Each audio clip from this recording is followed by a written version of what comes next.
Israel पर Hamas हमले में निकला जो बाइडेन का एंगल। ईरान को मिले फंड ने खड़ी कर दी जो बाइडेन की खटिया। अरब देशों के रास्ते ईरान पहुंचाए गए थे अमेरिकी डॉलर। ईरान ने इजराइल के दुश्मन हमास तक पहुंचा दी वही मदद। लेकिन आखिर कैसे फेल हो गई सबसे धांसू खुफिया एजेंसी मोसाद? क्यों इस बार पूरी तरह नाकाम रही इजराइल की तकनीक?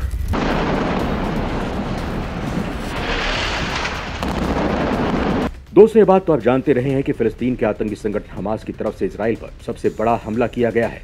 अब तक 250 से ज्यादा लोगों की मौत हो चुकी है। भारत और यूरोप समेत अमेरिका और दुनिया के कई देशों ने इजराइल को सीधा सपोर्ट देने की बात कही है। लेकिन इसी बीच कुछ ऐसा खुलासा हुआ है कि अमेरिकी राष्ट्रपति जो बाइडेन की हालत खराब हो गई है। आलोचक सीधे वार कर रहे हैं कि आखिर उनकी टीम ने कैदियों की अदला बदली के दौरान ईरान के लिए $6 अरब के फंड को मंजूरी क्यों दी, जबकि इजराइल अमेरिका का सबसे करीबी साथी रहा है।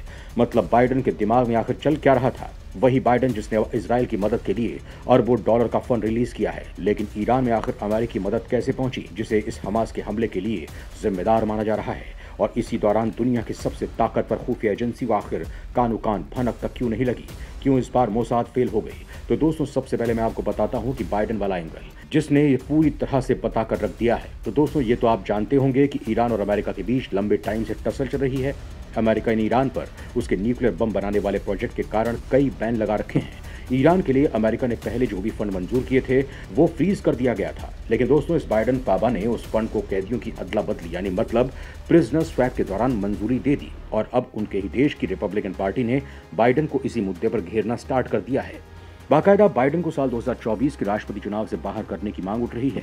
रिपब्लिकन्स अब इजराइल में हुए अटैक और इस पूरे मामले में बाइडेन के तरीकों की आलोचना कर रहे हैं।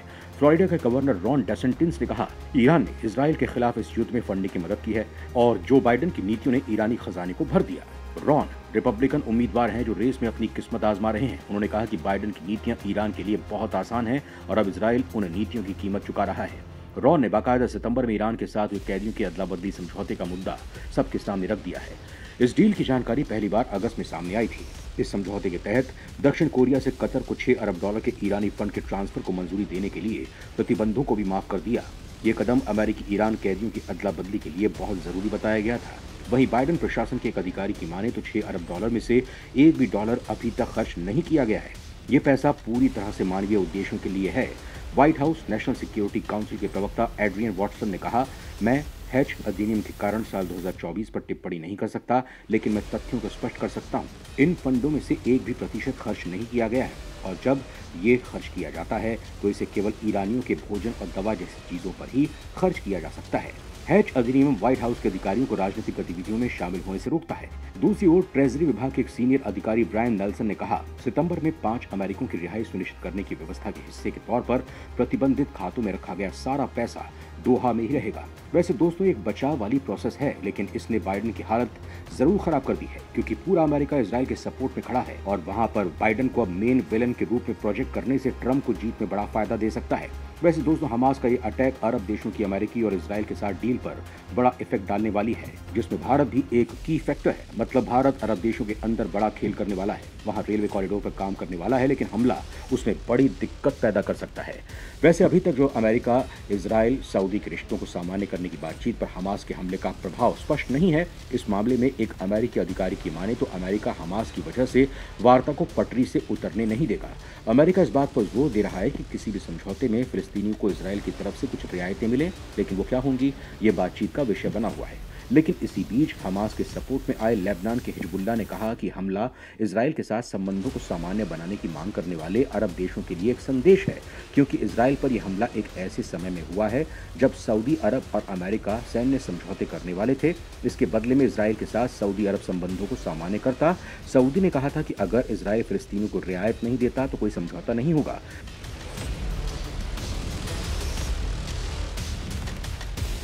दोस्तों, इजराइल और सऊदी लंबे समय से विरोधी हैं, लेकिन अमेरिका इन दोनों के संबंधों को सुधारना चाहता है। अगर ये डील हो जाती है तो अरब देशों में एक बड़ा बदलाव आएगा। हालांकि इसी बीच इजराइल ने युद्ध की घोषणा कर दी है। इजराइल ने कहा है कि हम इस समय युद्ध में हैं, जिस पर अमेरिका के राष्ट्रपति जो बाइडेन ने कहा कि इजराइल को अपनी और अपने लोगों की रक्षा करने का अधिकार है। अमेरिका ने इजराइल के लिए समर्थन जुटाने और हमास के खिलाफ आवश्यक कार्रवाई शुरू करने के लिए एक बड़ा कूटनीतिक अभियान शुरू किया है। हालांकि इसी बीच जिस बात ने सबको चौंका दिया है वो है ये कि आखिर इजराइल की खुफिया एजेंसी फेल कैसे हो गई, क्योंकि किसी को अंदाजा नहीं था कि इजराइल पर इतना बड़ा आतंकी हमला हो सकता है। इजरायली खुफिया एजेंसी को भी इस हमले की भनक तक नहीं लगी, जबकि मोसाद, सिनबैट और मिलिट्री इंटेलिजेंस डायरेक्टरेट को दुनिया में सबसे ज्यादा शक्तिशाली खुफिया एजेंसी में गिना जाता है। इसके बावजूद दर्जनों हथियारबंद हमास आतंकवादी गाजा पट्टी में इजराइल सीमा पार कर अंदर घुसे और नागरिक इलाकों में कोहराम मचा दिया। इससे पहले उन्होंने इजराइल को 500 रॉकेट दागकर अलग मोर्चे पर उलझा दिया। मतलब शिन बेट, इजरायली घरेलू खुफिया सर्विस, मोसाद और इजरायली सेना के रहते ये सब कुछ हो गया। ये पूरी दुनिया को चौंका रहा है। बड़ी बात तो यह है कि इजराइल की एजेंसियों के फिलिस्तीनी आतंकवादी समूहों के साथ साथ लेबनान, सीरिया और दूसरी जगहों पर मुखबिर और एजेंट हैं।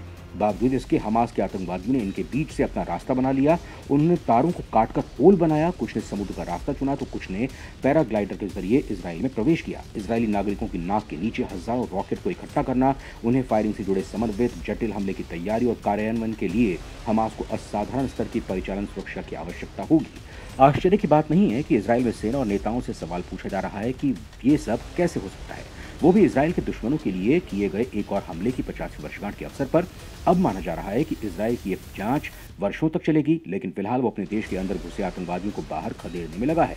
वैसे दोस्तों, आपको बता दूं कि इजरायली खुफिया एजेंसियां इतनी शार्प रही हैं कि वो आतंकवादी संगठनों की सभी गतिविधियों की जानकारी रखते हुए उनके नेताओं की सटीक समय पर हत्या करवाती रही हैं। इजरायली खुफिया एजेंसियों ने अपने दुश्मनों को मारने के लिए कभी ड्रोन हमले तो कभी मोबाइल फोन से फटने वाले बम का इस्तेमाल किया है। अक्सर इजरायली एजेंट अपने दुश्मन की कार पर जीपीएस ट्रैकर लगा देते हैं और इन्हें इजरायली मिसाइलें इतने सटीक निशाना बनाती हैं कि बचना नामुमकिन होता है। जमीन पर गाजा और इजराइल की तनावपूर्ण सीमा पर बाढ़ के पास कैमरे, ग्राउंड मोशन सेंसर और नियमित गश्त करने वाली सैन्य टुकड़ियां तैनात होती हैं। माना जाता है कि कंटीली तारों वाली बाढ़ एक स्मार्ट बैरियर का काम करती हैं, जो ठीक उसी तरह की घुसपैठ को रोकती हैं। हालांकि इन तमाम चीजों के होते हुए भी बड़ा हमला हो गया, तो इससे साबित हो रहा है कि इस बार मोसाद पूरी तरह से फेल हो गई है और इजराइल एक बार फिर से युद्ध वाले मिशन पर बढ़ चुका है। इससे पहले इजराइल 2006 में हिजबुल्लाह के साथ युद्ध में उतरा था। तब 34 दिन का युद्ध चला था। 1200 से ज्यादा लोग लेबनान में मारे गए थे, जिनमें ज्यादातर आम नागरिक थे। वहीं इजराइल में 160 लोग मारे गए थे, जिनमें ज्यादातर सैनिक थे।